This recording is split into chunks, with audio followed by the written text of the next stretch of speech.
This is the complete book of Ceremonial Magick, edited by Milo DuQuette and David Shoemaker, published by Llewellyn in 2021. Can we just talk about this cover for a minute? I love this cover. I dig the purple and gold color combination, and I really enjoy all the symbols on the front. Some of these symbols you might recognize, but others, well, I think they might have just made up. But I'm okay with that because it adds to the mystique and it grabs my attention. This is basically an occult anthology that was written by several different notable authors, including Stephen Skinner, Aaron Leach, the Ciceros, and more. If you don't know how an anthology like this works, basically the publisher says, hey, we want a book on ceremonial magic, and then individual writers submit pieces. Maybe each submission becomes an individual chapter, and the editors are responsible for making sure that everything comes together properly. There's certainly a lot to say within the world of ceremonial magic. It is indeed a hefty tome, basically a small textbook of information, and for that reason, I will wait to do the drop test until the end. Now, one of the things I like most about this book is all of the correspondences. I really just like correspondence tables. I'll show you some of those soon, but first, let's at least meet the editors. So, it says here that Milo DuQuette is a renowned esoteric scholar and the author of 18 critically acclaimed books on magic and the occult, including Understanding Aleister Crowley's Thoth Tarot and Low Magic. He is the United States Deputy Grand Master of Ordo Templi Orientis. And Dr. David Shoemaker is a ritual magician and the author of several occult books, including Living Thelema. He is the Chancellor and Prolocutor of the Temple of the Silver Star and a Sovereign Grand Inspector General of Ordo Templi Orientis. Very cool.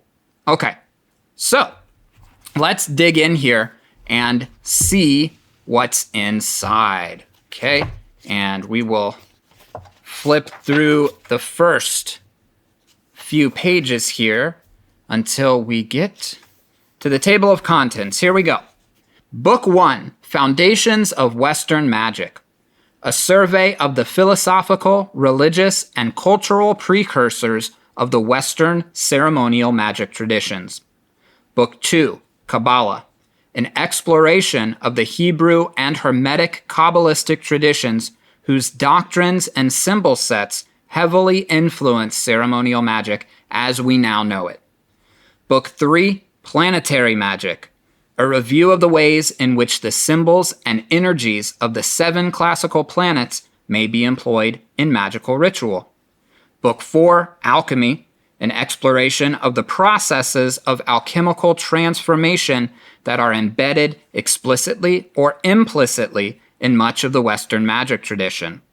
Book 5, Demonology and Spirit Evocation, a review of the traditions and procedures involved in the evocation of demons or spirits. Book 6, The Magic of Abramelin, a thorough presentation of one of the most important works of theurgy in the ceremonial magic tradition, originating in the medieval grimoire of Abramelin. Book 7, Enochian Magic and Mysticism, an exploration of the Enochian magic system of John Dee and Edward Kelly, a growing subfield of ceremonial magic since the Renaissance. But wait, there's more. Book 8, The Golden Dawn, a discussion of the work of the Hermetic Order of the Golden Dawn, a British magical order whose structure and teachings have had a seminal and inescapable influence on all subsequent ceremonial magic traditions. Book 9, Thelema and Aleister Crowley, an exploration of the work of one of the most notorious, innovative, and influential figures in modern magic, including a review of Crowley's broader cultural impact in the 20th and 21st centuries. Book 10, Polytheistic Ceremonial Magic, an exploration of pagan and other polytheistic traditions as they intersect with ceremonial magic ritual and doctrine. Book 11, Magician's Tables, an annotated compendium of symbolic correspondences for the practicing ceremonial magician. And then it ends with this epilogue, The Future of Ceremonial Magic, wherein the narrator sets out to explore the future, confronts despair, and emerges with hope. Okay, now, for most people, this is more than what is easily digestible in a reasonable amount of time.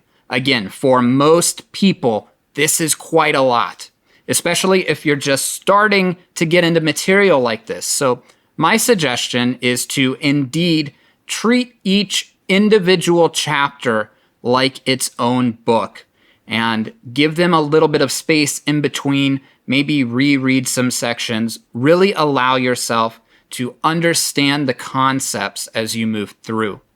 But you're not just getting the words and the chapters, right? You're also getting all of these images and charts and tables. Let's take a look at some. So here we have the list of figures that are included in the book, and it just goes on for a while. Look at all of this. And let's flip to one. Let's flip to the first one. This is figure 1 on page 47. I will show you that one. Okay. So figure 1, the Tree of Life of the Golden Dawn. Very cool. And then in addition to these figures, all these images and stuff like that, there is also a list of tables. Let's look at all of these tables. There's a lot to go over. I will show you just the first one, table 1 on page 61. Let me flip there really quick. Look at all this cool stuff that we're flipping past. So here's table 1 on page 61. This is a chart that shows you the Hebrew alphabet written in both the script style and block style, the transliteration of the name in English, the numerical value, and simplified pronunciation. I'm just going to slowly flip through to random pages to show you more of what's here, just so you can kind of get a feel for the book. And I'm just taking big chunks of it and flipping through, okay? There is just so much cool stuff here.